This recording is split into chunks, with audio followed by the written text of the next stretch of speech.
Bismillahirrahmanirrahim. Assalamualaikum warahmatullahi wabarakatuh. Salam literasi. Di sini saya akan menyampaikan materi tentang perdagangan internasional. Oleh saya sendiri, yang perlu diketahui oleh siswa adalah yang pertama itu pengertian perdagangan internasional.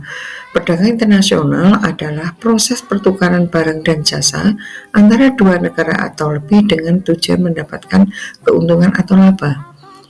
Istilah yang perlu diketahui oleh siswa yang pertama adalah impor.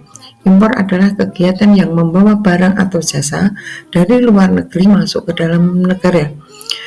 Ekspor itu adalah kegiatan yang mengirim atau menjual barang atau jasa ke negara yang lain. Sedangkan importir adalah pelaku impor atau negara atau orang yang membawa barang atau jasa dari luar negeri masuk ke dalam negeri.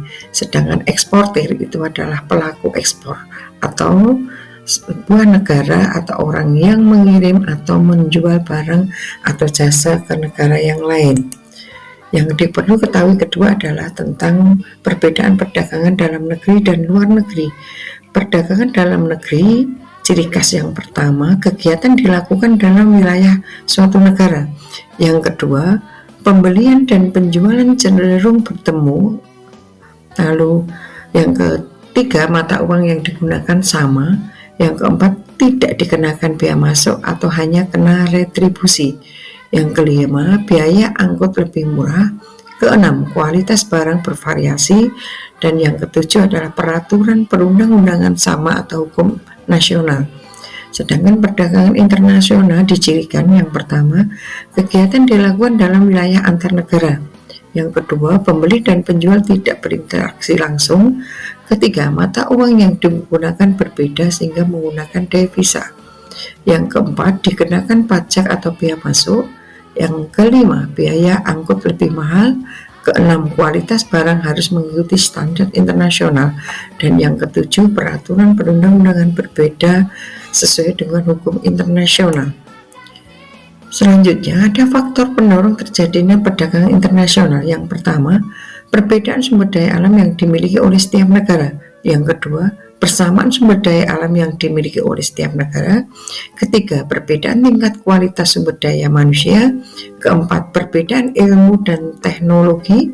Yang kelima, perbedaan budaya suatu negara. Yang keenam, perbedaan yang berpengaruh terhadap perdagangan internasional, yaitu perbedaan harga barang, perbedaan upah dan biaya produksi, serta perbedaan selera. Ada faktor penghambat terhadap perdagangan internasional. Yang pertama adalah proteksi. Yang kedua, pembatasan kuota. Yang ketiga adalah politik dumping. Hambatan lainnya adalah yang keempat, kebijakan suatu negara, baik itu tarif, surat perizinan yang berbelit-belit. Yang kelima, perbedaan nilai mata uang. Keenam, konflik dan peperangan. 7. Kebijakan lembaga ekonomi internasional atau regional yang mementingkan negara anggotanya.